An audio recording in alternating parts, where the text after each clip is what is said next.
विद्यार्थियों, हम माध्य ज्ञात करना की प्रक्रिया पढ़ रहे हैं और उसी के अंतर्गत अब हम दो और प्रकार के बारे में पढ़ेंगे।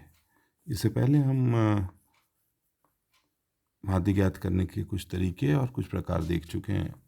आगे आज जो हम पढ़ रहे हैं और जो हम ज्ञात करेंगे वो इस प्रकार है कि सबसे पहले आज हम कंबाइंड अरिथमेटिकल मीन निकालना, किस प्रकार निकाला जाता है कंबाइंड मीन, वो निकालने की प्रक्रिया देखेंगे।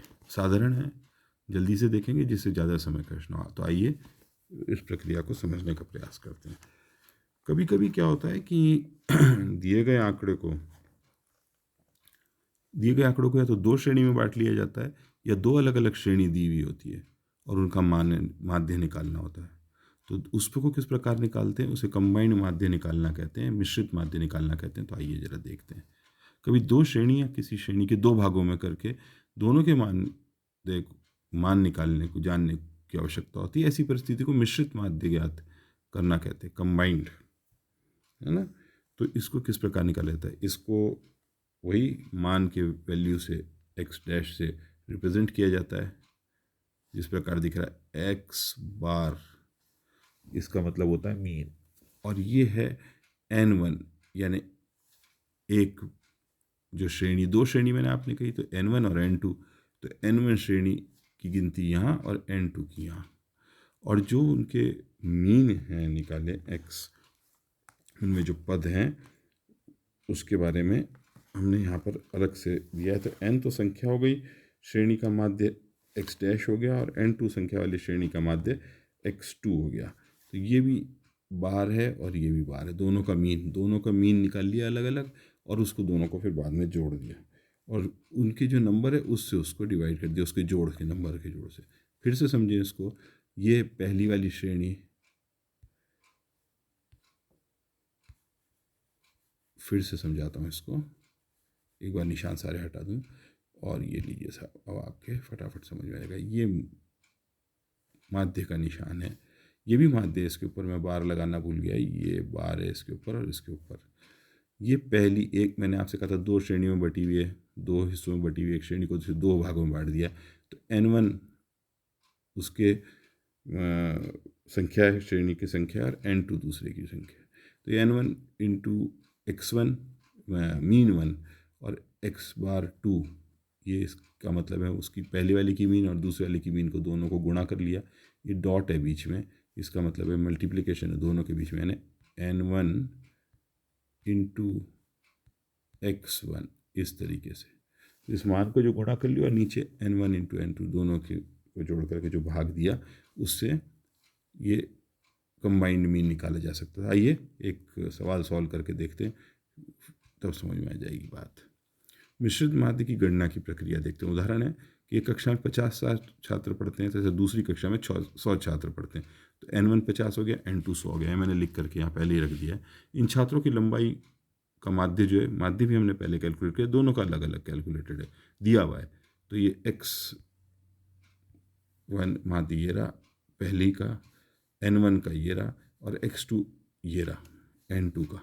तो 100 छात्रों का तो ये रहा, और 54 छात्रों का 50 छात्रों का ऊपर दिया हुआ है, ठीक है ना। सूत्र में मान रखने में, अब इसका सूत्र क्या है वो देख लेते हैं, और सूत्र तो हमने पहले देख लिया, मान उसमें रखने पे क्या होता है।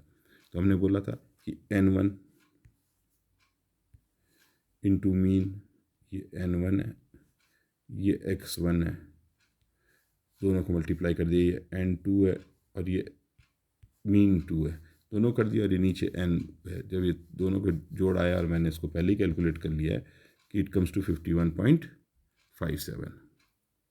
आप इसकी कैलकुलेशन देख सकते हो, बड़े आराम से समझ सकते हो, इसमें कोई बड़ी चीज़ नहीं है, और इट इज़ वेरी सिंपल, बहुत ही साधारण है। लेकिन चूंकि दो श्रेणियों को मिल करके बनाया गया, इसलिए इसे कंबाइंड मीन कहते हैं। आइए हाथों हाथ ही वेटेड अर्थमेटिक मीन भी पढ़ लेते हैं।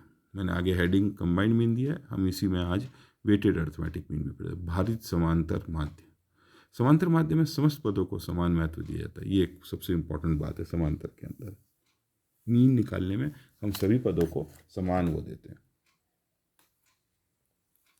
किंतु कभी कभी आंकड़ों की श्रेणी में विभिन्न मदों में काफ़ी भिन्नता होती है, यानी बहुत बड़ा अंतर हो, पदों के बीच में, तथा आवश्यकता अनुसार महत्व देना आवश्यक हो जाता है। यानी एक बहुत ही छोटा हो, एक बहुत ही बड़ा हो, तो अब वेटेज देना बहुत जरूरी होता है। इसके लिए प्रत्येक पद को उसकी व्यक्तिगत महत्ता के आधार पर भार वेट प्रदान किया जाता है। तो इसलिए इसे भारित वेटेड कहलाता है। इंग्लिश में वेटेड लिख रखा है, ऊपर देख लीजिएगा, और भारित लिखा है। तो ये इस वजह से भारित, भार वाला, जिसमें भार दिया गया। प्रत्येक पद के मान को उसके द्वारा दिए गए भार से गुणा करते हैं। तो जब हम प्रत्येक पद के मान को उसके भार से गुणा करते हैं और इसको कैलकुलेट करते हैं, ये इसके मीन का निशान है और ये वेटेड मीन का निशान है। ठीक है ना। तो हमने इसको, जो प्रत्येक पद है उसको ये नंबर दे दिया, और जो वेट है उसको ये नंबर दे दिया। तो x1.w1, x2.w2, इस तरीके से इसको w दे दिया वेटेड को। इस तरीके से करने से आशा है आपको ये वाली एक बार फिर से देख ले। समानांतर माध्य में समस्त पदों को महत्व दिया जाता है, किंतु कभी कभी आंकड़ों की श्रेणी, यानी कि जो हम मैथमेटिकल मीन निकाल रहे हैं, समांतर मीन निकाले, जितनी भी मीन्स निकाल रहे हैं, उन सब में सभी मदों को महत्व दिया था, किंतु कभी कभी आंकड़ों की श्रेणी में विभिन्न मदों में काफ़ी भिन्नता होती है। तो आइए उसका एक एग्जाम्पल देख लेते हैं और देख करके समझने का प्रयास करते हैं कि ऐसा क्या कर सकते हैं, कैसे होता है। फॉर्मूला है इसका, पहले तो फॉर्मूला देख लेते हैं कि माध्य करने हेतु सूत्र क्या कहता है। वही वाली बात जो आपसे हमने पहले कही, ये मीन है, इसमें यहाँ XW होना चाहिए। ओके, ये रूफ है ऊपर, बार जिसको कहते हैं। अब ये इस, और ये वो पद हैं जिसका वेट है, इसको भी x से रिप्रेजेंट कर दिया है यहाँ पर, तो इसलिए थोड़ा सा कन्फ्यूजन हो गया। N1 से कर दो, किसी चीज़ से कर दो x की जगह, तो N1 या W1, N2 W2 W2, और इसका एक एग्जाम, और नीचे ही उसका वेट जो हमने बोला वो उनका जोड़ है नीचे, W1 W2 W3 का। आइए इसको देखने का प्रयास करते हैं। ये भारित होना चाहिए, कोई नहीं अभी कर देंगे इसको ठीक। ये भारित होना चाहिए, तो यहाँ भारित है, वो जो ऊपर शब्द गया, ये भारित समानांतर माध्य गणना करने की प्रक्रिया। टाइपिंग एरर हो गई, और अभी जब मैं इसको चढ़ा रहा हूँ तो ये मेरे से मिस हो गया। खैर आप इसको सही पढ़िएगा। भारित समानांतर माध्य गणना करने की प्रक्रिया। उदाहरण लिया एक मैंने कि एक मछली पालने वाले ने 30 कार्प एक जाति की मछली है, 20 तिलापिया ये दूसरी जाति की मछली, और 15 मिलेट, 3 प्रकार की मछलियाँ पालता है ना। 30 कार्प है उसके पास, ध्यान रखिएगा, 20 तिलापिया और 15 म्यूलेट है। ठीक है, वह कार्प को इसी अनुपात में भोजन देता है। इसी अनुपात में मतलब है नीचे लिखे अनुपात में। कार्प को 20 मिलीग्राम भोजन प्रतिदिन देता है, तिलापिया को 15 मिलीग्राम भोजन देता है, और म्यूलेट को 5 मिलीग्राम भोजन प्रतिदिन देता है। तो हमें प्रत्येक दिन का औसत भोजन का मान ज्ञात करना है। ये भी टाइपिंग एरर हो गई है यहाँ, ये औसत है, औसत भोजन का मान ज्ञात करना है, औसत भोजन का मान ज्ञात करना है। तो सारणी इस प्रकार बनाई जाएगी। भोजन प्रतिदिन के हिसाब से उसको x से रिप्रेजेंट किया जाएगा, मछलियों की संख्या w से, और दोनों को जब वेटेड मीन निकालने के लिए जो हम मल्टीप्लाई करेंगे तो w इंटू एक्स। अगेन कोई ऐसी, it's not a big deal. अभी देख लेते हैं एक सेकंड में कि क्या ऐसे होता है। हमने सारणी बनाई, भोजन प्रतिदिन x, मछलियों की संख्या w, और w इंटू एक्स ये तीसरी है, उसमें कॉलम में लिख दिया।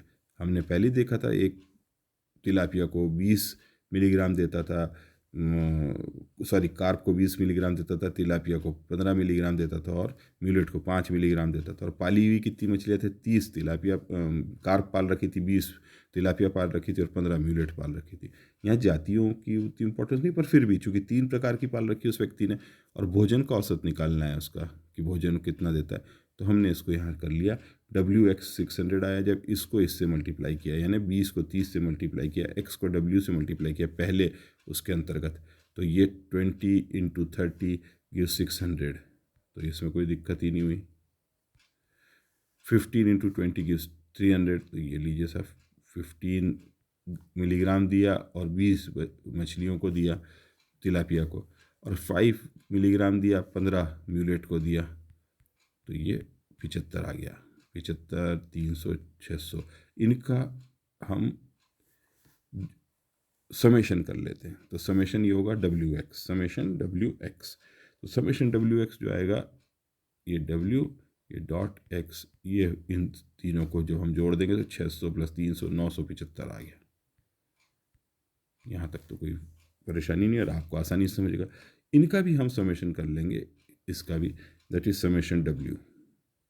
यहाँ पर 30 और 20 50 और ये इज इक्वल टू 65 हो गया है। यहाँ भी कोई दिक्कत नहीं। और इनका अब हम सूत्र में इसको रख देंगे। ध्यान रखिएगा सूत्र में रखते वक्त थोड़ा सा, तो सूत्र क्या है, ये सूत्र इस तरह लिखा जाता है एक्स डैश डब्ल्यू, ये वेटेड में मीन का है। जब हम वेटेड में निकालेंगे तो इस तरह से लिखेंगे इसको, sigma W x upon W. W x वहाँ 975 था, ये रख दिया।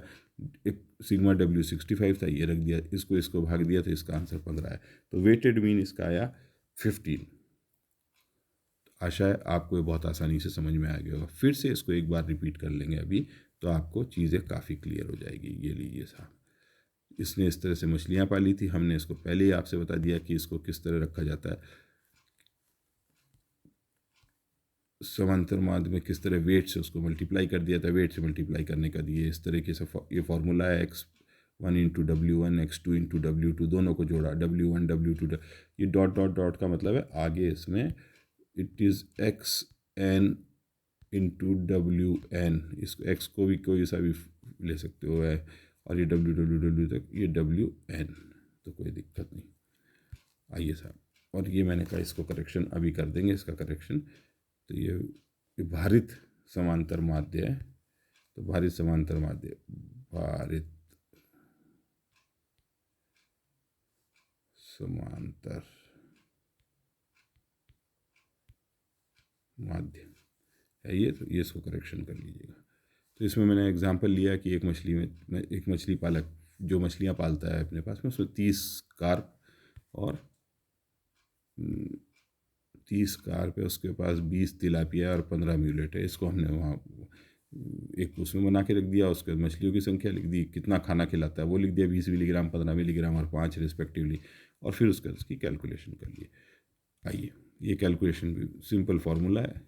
चलिए, समांतर माध्य के गुण तथा दोष जो हमने पढ़े ना, समांतर, इनमें क्या कहते हैं, तो सरल होता है, बहुत आसानी से समझा जा सकता है, फटाफट गणना की जा सकती है अर्थमेटिकल मीन के अंदर। इसमें दिक्कत नहीं होती, कोई फार्मूला बड़ा नहीं है, कठिनाई वाला नहीं है, क्रिस्प, क्लियर और इजी है।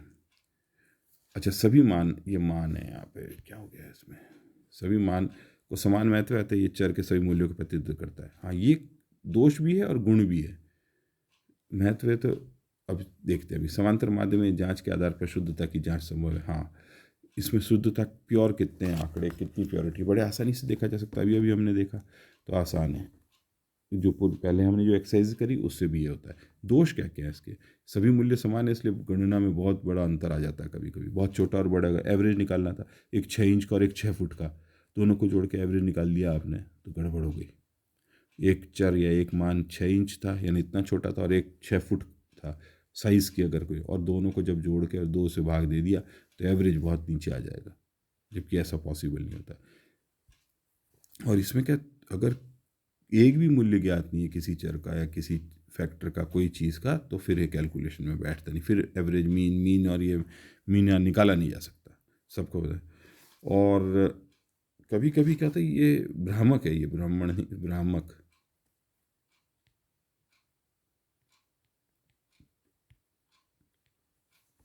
मैंने अभी 6 इंच और 6 फुट को जोड़ करके 2 से भाग दे करके एवरेज निकालने की बात कही, तो भ्रामक हो जाता है कि यार इससे कैलकुलेट, तो ये है। लेकिन माध्य ज्ञात करना एक सरल, अच्छा, और मीन और मीडियन से बेटर माना जाता है। तो ये भी एक तरह का, आशा है आपके समझ में आई होगी बात। अब हम मीन और मीडियन पढ़ेंगे अगली कक्षा के अंदर।